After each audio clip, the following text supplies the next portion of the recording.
Golden State Media Concepts presents the GSMC Classics series, with episodes of some of your favorites from a day gone by, a time gone by. Join us as we time travel to some of your classic favorites from yesteryear. The GSMC Podcast Network invites you to sit back, relax, and enjoy the GSMC Classics series on the Golden State Media Concepts Podcast Network.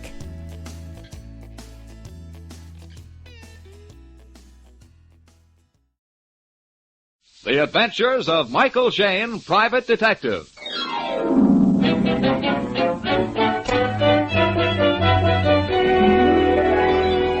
The people who make 76 gasoline and Triton Motor Oil, Union Oil Company, present The Adventures of Michael Shayne, Private Detective, starring Wally Maher and Kathy Lewis.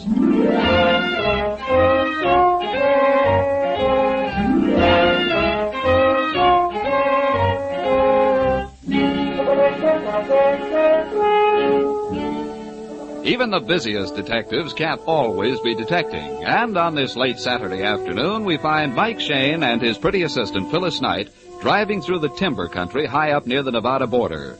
They're on their way to keep an important date, a date with a wedding. But no, not theirs. It's the wedding of Betty Harrison, daughter of the timber tycoon, and Mike has been unwillingly dragged along to help Phil carry out her social obligations. You know, I ought to have my head examined coming way out here to see two people I don't know get married. Oh, Mike. Betty was my closest friend at finishing school. Yeah, but I only finished high school. Now, where do I fit into this high society stuff? Michael, it's a quiet wedding. We're the only guests. And I'm supposed to hold the bridegroom's fevered head? Mike, where is your romance? Romance I've got, Angel, but when it comes to rice and orange blossoms, I'm strictly allergic. Mm-hmm. You're hopeless. Hey, look. Look, there's the Harrison place. Place, you say? That, my love, is quite a shack. And there's Betty. There's Betty waiting for us. Yeah, say, honey, that guy with her looks familiar. Huh? Mike, that's Inspector Faraday. In the flesh, and that spells trouble. Betty? Betty! Phyllis, I'm so glad you've come. Oh, you look wonderful. Me too. Betty, this is Mike Shayne. Hello. I'm pleased to meet you. Well, I'll be. Mike and Phyllis. Say, Inspector, aren't you early with your vacation? No, I'm here on business, Mike. Mr. Harrison phoned me. Said he was leaving on the second section of 98. But he transferred to his own private trainer for me to meet him here. Father wasn't planning to come up for the wedding. Then all of a sudden I get a wire that he is. Well, that must be Harrison's train now. Yes, it runs up to a little station behind the house. Well, then why don't we walk over and meet it, huh? Let's. Father will be surprised. Betty, hey, where's the bridegroom? Don should have been here by now. Oh, bridegrooms are always late. Those last 3 hours. You be quiet. Oh, there's Don coming now. Hey, he's a bit of all right. Sorry I'm late. Had a flat tire. Oh, Don, dearest, this is Phyllis Knight, Hello. Mr. Shayne, Mr. Faraday, Don Manchester, my fiancé. How do you do? Hello there. How are you? Well, there she is, a-coming around the mountain. You know, Yeah, this is something to that's see, funny an looking little engine train. pulling one coach. They dropped the lumber cards off at Camp Junction. Is that what they do? Hey, look. There's somebody getting off. Oh, that's Mr. Oliver, Father's business associate. Oh, that's Mr. Miller getting off the back platform. I still don't see Mr. Harrison. No. Oh, Mr. Oliver, Oh, hello, Betty. where's Father? Oh, as usual, in his private compartment. Hasn't even stepped out since we left Northwood City. He's probably napping again. He certainly was fine company. Well, I'm going up to the house. That's one happy character. Let's climb aboard and get Father. Sort of like a welcoming committee, huh? Okay. Inspector, watch your lumbago on these steps. Never mind my lumbago, Mike. Watch out for those fallen arches of yours. Oh, get Oh, him. man. Here's Father's compartment. I'll sneak in and shout boo. Father! Something's wrong. What is it? What is it? It's Harrison stretched out on the floor. Betty's fainting. Here, put her on that couch, Don. Wait a minute. Rub her wrist. Wait a minute, I'll get some water. Well, Inspector, how's Mr. Harrison? He's dead, Mike. Looks like a heart attack. Uh-huh. Maybe so, Inspector, but this heart attack has had a little help. What are you talking about? About murder, Inspector. Froth on the lips and dilated eyes don't spell a heart attack. Somebody slipped Mr. Harrison a nice big slug of poison.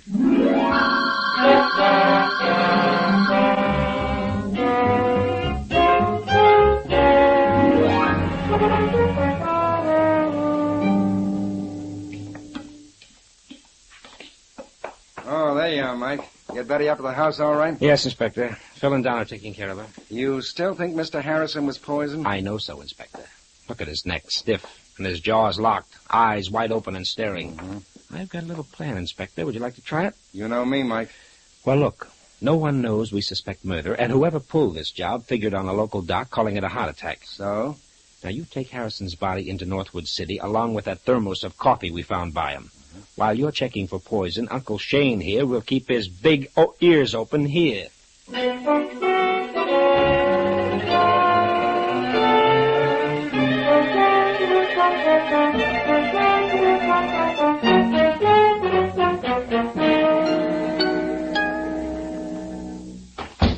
All right, honey, how's Betty? Oh, she's a little better, Mike. She's sleeping now. Oh, the poor kid. Say, what was that Betty said about her father not coming up for her wedding? Well, originally he didn't like the idea of her marrying. But she was going to go through with it anyway? Yes. Then Mr. Harrison changed his mind, that's all. Maybe it is, maybe it isn't. Mike, when you start double-talking, I get worried. Angel, look, there were 3 men on that private train making a 50-mile trip. Now, come to the end of the line, what happens?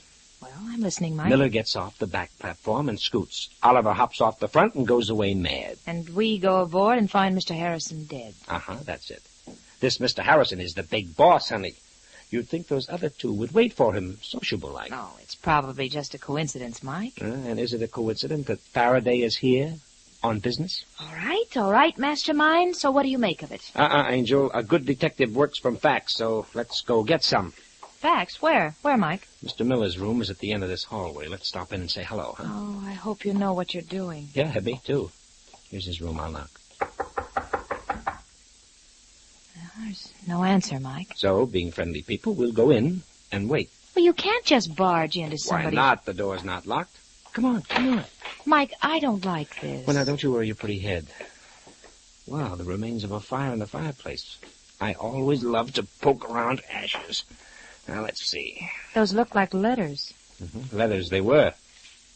Letters to Betty. Well, she's asleep in her room. While someone conveniently burns her mail. Mike, let's get out of here. What's the matter, Angel? There's just us 2. That's where you're wrong. Mike. Huh?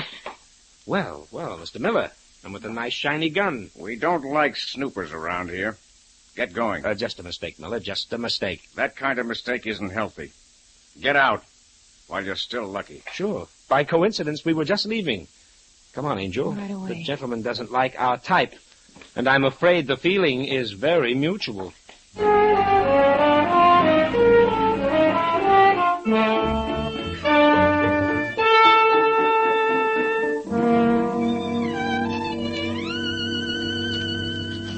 These couple of scraps I took from Miller's fireplace don't help much, honey. Well, I can't understand why anyone would burn Betty's letters from her father. Oh, well. Plenty of books around. Michael, after all, this room is the library. Encyclopedia, modern timbered methods. Look, honey, here's a book, Famous Scotland Yard Murder Cases. Well, that ought to help you, Mike. And here's a bookmark in the section on poisons. Mike, here comes Don. Mr. Oliver's with him. Huh? Mr. Shayne. Well, what's up, Don? I told Mr. Oliver you're a detective. He wants to talk to you. Yes, something quite confidential. Miss Knight is my assistant. Never mind. Never mind. I'll go look up a sandwich. Okay, dear. All right, Oliver, now what's the trouble? Mr. Shayne, I want protection. Protection from what? Miller. He threatened my life on the train. Oh, what happened? Well, shortly after Miller came aboard Mr. Harrison's private train at Northwood City, I discovered him going through some of Mr. Harrison's private papers. Then what? We had an argument, and he drew a gun on me. What is Miller's position in the company? Frankly, I don't know. He's on Harrison's personal payroll. Betty's been rather worried. She felt that Mr. Miller had some sort of a hold on her father. Yes, that's it exactly. There was a very suspicious relationship. And, you want me to do what? Watch Miller every minute. He's dangerous. Mike? Yes, honey? Mike? Yes? A telephone call for you here in the den. Oh, okay. Inspector Faraday. All right. Okay, Phil, close the door. All right. Hello, Faraday. Well, what's the dope? Yeah? Well, that might help. Oh, sure, they're all here. Don't worry, I'll be careful. Okay, Inspector, hurry back. So long. What'd he say, Mike? I was right, honey, 100% right. Harrison was loaded with strychnine. Well, then it was murder. And that's not all. I heard the click of an extension phone. There are extensions all over the house, Mike. Someone listened. We're keeping company with a murderer, honey. And the trouble is, we don't know who he is. But he knows we're looking for him.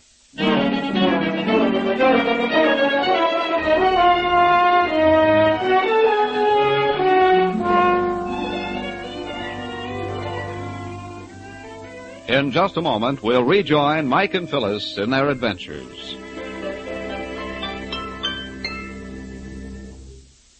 Dirty or burned-out spark plugs can cost you a lot of gasoline. In fact, as much as 1 tankful out of 10. Now, that's a serious loss in mileage, particularly so when it's unnecessary. Your neighborhood Union Oil Minuteman is equipped to give you complete spark plug service. The performance of each plug is accurately measured on a special tester, and you can see the results for yourself. If your plugs are dirty, the Minuteman will clean and re-gap them to the proper setting. If they're burned or worn out, he can furnish you with correct replacements. Then you'll not only save gasoline, but your engine will run smoother. Union Oil spark plug service takes but a few minutes and costs but a few cents, a cost you'll soon save in extra mileage. So, friends, if it's been 3,000 miles or more since your spark plugs were checked, or if your engines seem to be rough and listless, drive in wherever you see the sign of the big orange and blue 76 and ask for Union Oil spark plug service. It will make driving easier. Gas coupons go farther.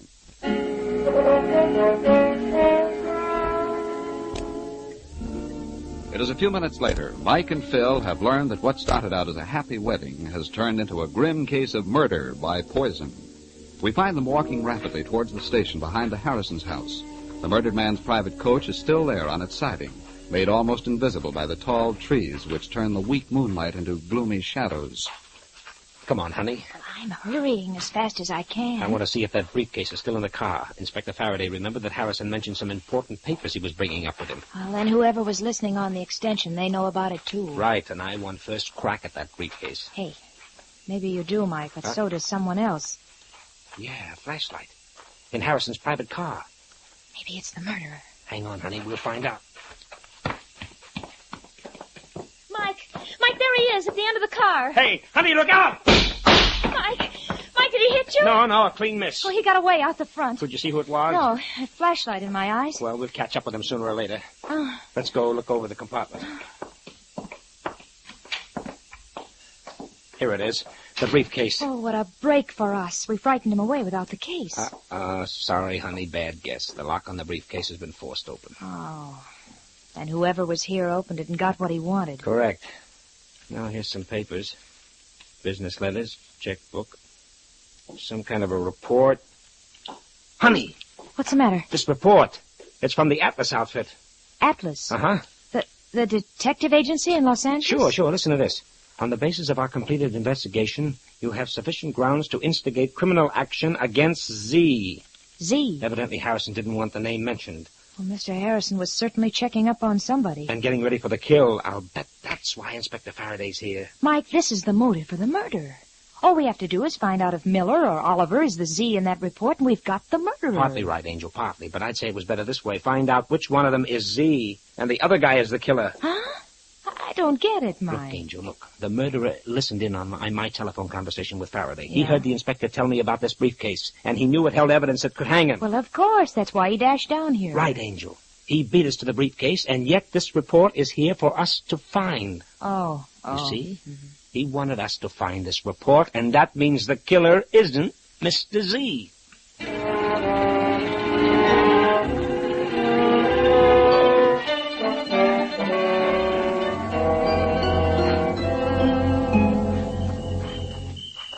As soon as we get back to the house, I'll send a telegram to the Atlas people. Okay, but these high heels don't go very well with forests. Yeah. Mike. Yeah, I heard. There's someone on that other path. Freeze behind this tree. Right. Whoever it is, he's walking fast. He's going past. No, he isn't. Hey, you hold it. Hey, what the... Mike, it's Miller. Hey, say...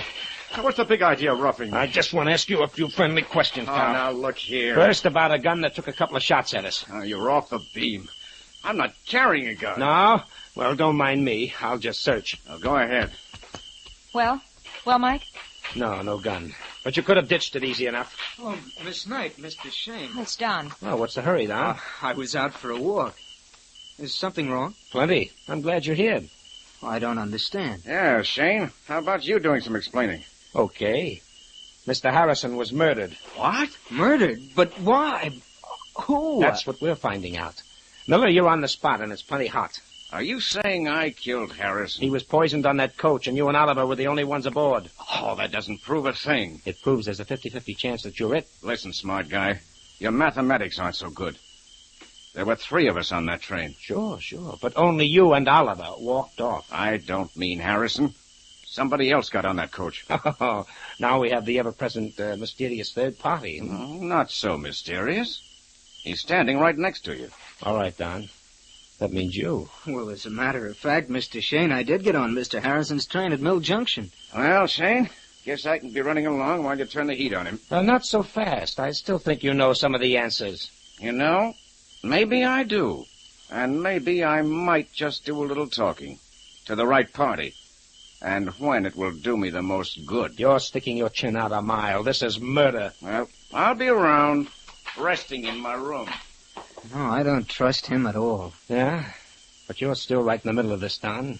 You were on that death train. Oh, but I only stayed a minute. You see, Mr. Harrison was asleep, and I didn't want to disturb him. Which still doesn't explain why you drove out of your way from Northwood City to meet the train at the junction. Oh, it's a very personal matter. Look, Don, a man has been murdered. Wait, why should I want to kill my future father-in-law? Harrison wasn't too happy about you marrying his daughter. But he changed his mind. That's why he sent me a telegram this afternoon, asking me to meet his train. Oh, and what kind of a telegram might that be? Well, I have it right here. Read it for yourself. Here, honey. Huh? I'll hold the flashlight. All right, Mike. Wait a minute. Don. Have changed my mind. Happy to have you as son-in-law. Meet my train at Camp Junction. We'll ride in together, much to talk over. Harrison. Sounds all right. Let me see it, Angel. Here. Yeah, from Northwood City at 3:20 today. Yeah, I wish I could help in some way. Yeah, sure, but... Hey, what was that? It's a window. Someone lowered it. That's Mr. Oliver's room. Mike, he must have heard everything. Yeah, something tells me we'll be hearing his little story very soon.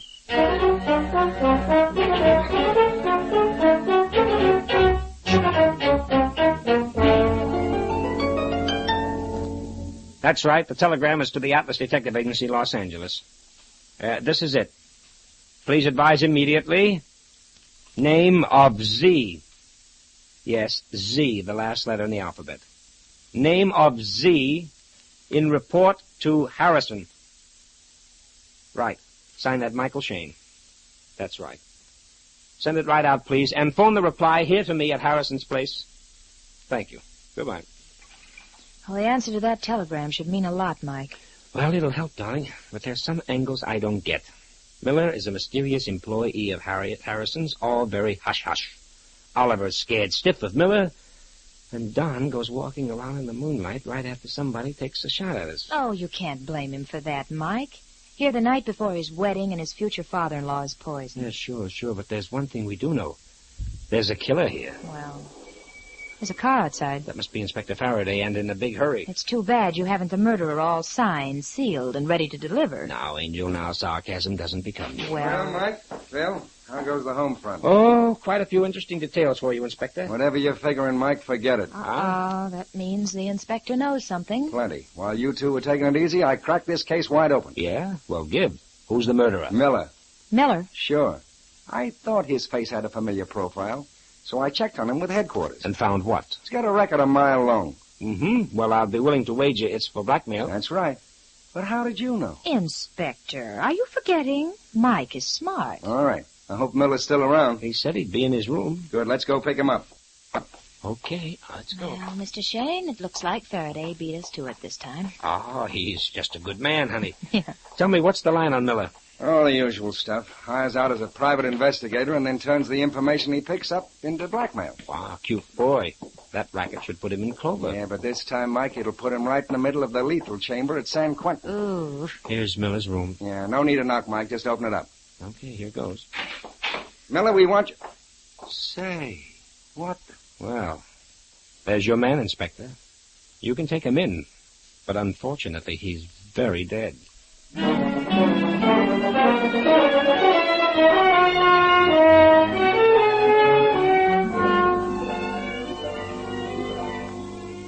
We'll return to Mike Shayne and his adventures in just a moment.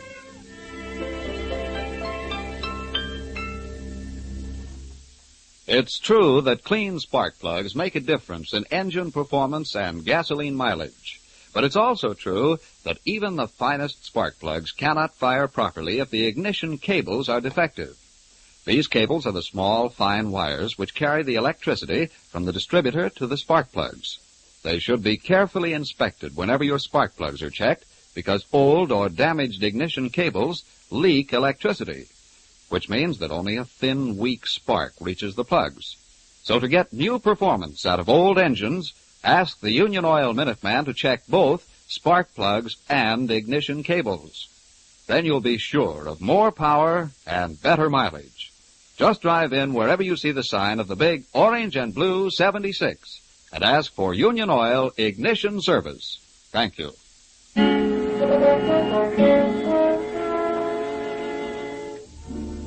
Phyllis, Mike, and Inspector Faraday have just burst into Miller's room, only to find him dead, shot through the heart. This new development has put quite a crimp in the inspector's plans, and Mike is pointing this fact out to him. Looks like you were wrong about Miller, Inspector. At least wrong about his being the murderer. Miller could still have been the one who bumped off Harrison, then somebody took care of him. Well, that would leave us with two killers.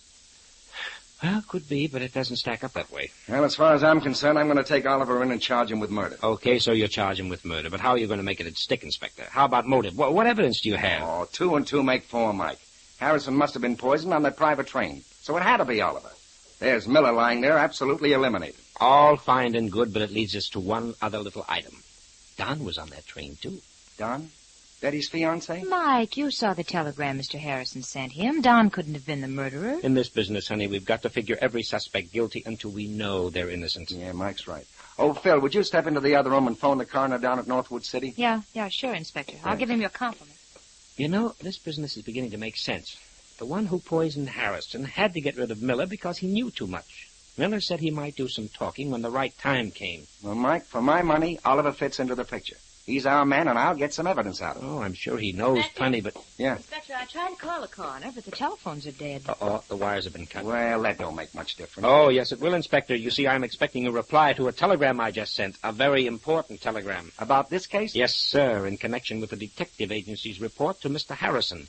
The answer to that wire might be just what we need. Oh, now that the phones are dead, what are we going to do? Do? Simple, darling. The inspector will sit tight here while you and I go for a nice moonlight ride back to Northwood City.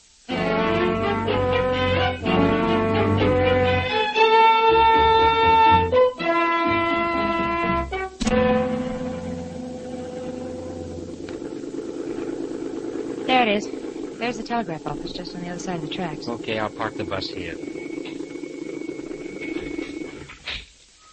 Now, watch it. Easy crossing these tracks, honey. Oh, thanks for the tip, old boy, but you could have carried me. Huh? More trains. Yeah, this is the main line from San Francisco. Isn't this the place where Harrison transferred to his private train? Correct. Well, here's the telegraph office.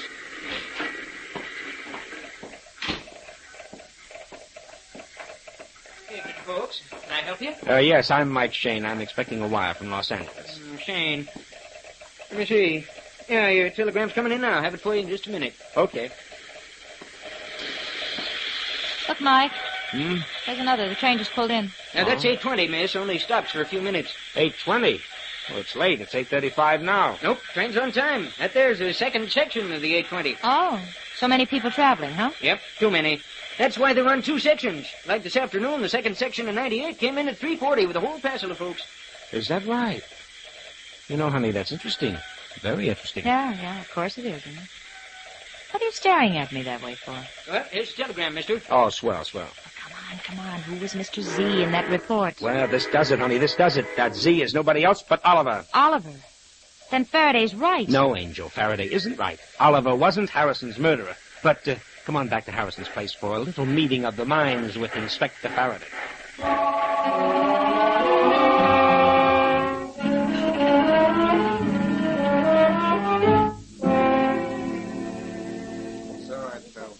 All right, is everybody coming? Yeah, they're coming, Mike. I told Betty and Don, Oliver. Good girl. Now to open these French windows. There. Okay, Faraday. Now out on the porch with you. Right, Mike. Bill, drape that beautiful body in that chair. Oh, thank you. Yes, my Lord Master. Oh, here comes Betty and Don. Oh, hello. I'm sorry it was necessary to bother you. Don and I understand. I'm glad to help in any way, Mr. Shayne. Thanks, Don. Come over here. Stand by me out of range. Certainly, but out of range? I don't understand. Now, what is all this rigmarole about in the middle of the night? There's nothing to get excited about, Oliver. I asked Miss Knight to call you downstairs for a conference. A conference? About what? About mysterious happenings around here, but particularly about why Harrison had you investigated by a detective agency. Mr. Shayne, what do you mean? I mean you've been cheating the Harrison Timber Company out of thousands of dollars. Oh, that's ridiculous. Why, Mr. Harrison trusted me implicitly. He did, until he finally caught up with you. That's why he was going to turn you over to Inspector Faraday today. I won't listen to this. There's no proof. There's plenty of proof, all written down in black and white. What's more, you knew Harrison had you dead to rights. That's why you poisoned him. You're mad. I never killed anyone. It's no use, Oliver. You're hooked like a fish. I didn't murder him. You can't frame Mike, me. he's running. He's running towards that window. I'll stop him. No, Don, no. Drop that gun. That's better. You knocked the gun out of my hand. You let Oliver get away. Oh, no. Here comes the inspector. And he's got our friend Oliver by the well-known collar. No. Here he is, Mike. Squirming, but safe and sound. I didn't do it. I'm innocent. Take him in, Faraday. You've got enough on him to make it stick and stick hard. Yes, he's a dead duck. Oh, Mr. Shayne, I can't believe Mr. Oliver would kill my father. But, he didn't, Betty. What? Well, you just told the inspector to take him in. Sure done. I'm taking Oliver in for theft. But for Mr. Harris's murder, we'll take you. Me? Oh, what are you saying? Sorry, Betty. Don wanted to marry you in the worst way. He married a couple of other girls with wealthy Oh, parents. Betty, don't listen to When him. your father suddenly wired he was coming up, Don knew it was the showdown. That's ridiculous. Oh, no. You had a hunch Harrison engaged Miller to investigate It's you. a lie. You saw the telegram Mr. Harrison sent me just this afternoon. Sure, Don, sure you got a telegram. A telegram you sent to yourself. All you did was slip over to the Northwood City, wait until the train pulled in, and then send that telegram to your own address and sign Harrison's name. Oh, nothing but lies. No, son. It's a fact that we can prove. Because you made a mistake, a bad mistake, Don. You saw the train pull into Northwood City and thought that Harrison was on it. But you didn't know that there were two sections of that train today and that Harrison was on the second section. You sent that telegram 20 minutes before Harrison got there.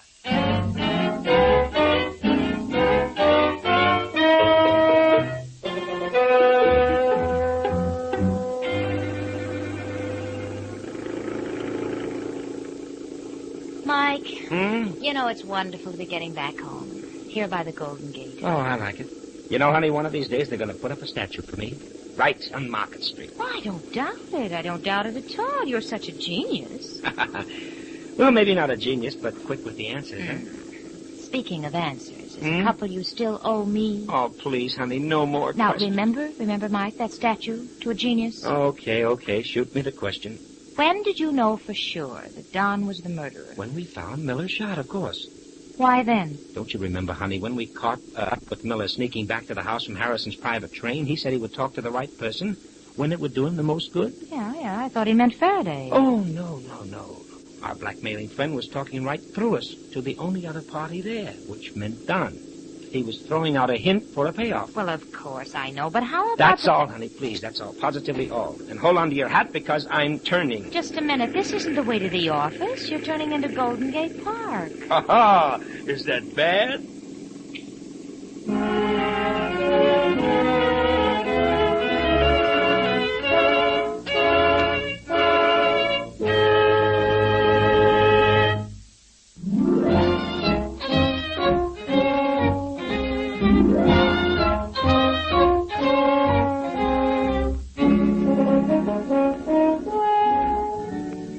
Tune in again next week at 8:30 for another adventure with Michael Shayne, Private Detective, starring Wally Maher and Kathy Lewis, with Joe Forte as Inspector Faraday. Tonight's story was written by Richard DeGraff and based on the character created by Brett Halliday.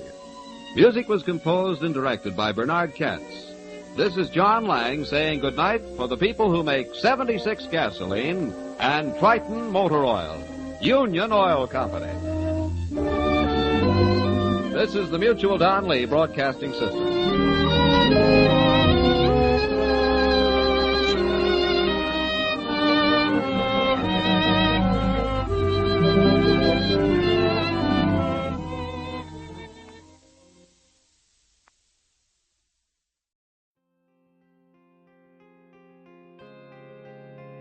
You've You've been listening to the GSMC Classics series, part of the Golden State Media Concepts Podcast Network. Follow us at www.gsmcpodcast.com and find all of our timeless programming by typing GSMC Classics into any podcast app, including Apple Podcasts, Google Podcasts, SoundCloud, Stitcher, and more.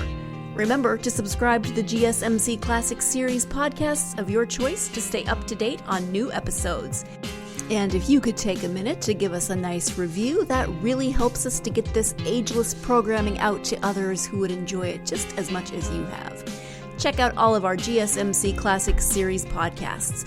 Whether you're in the mood for comedy, romance, adventure, history, science fiction, horror, or anything in between, the GSMC Classics series has you covered. Thank you, and we hope you have enjoyed today's program on the Golden State Media Concepts Podcast Network.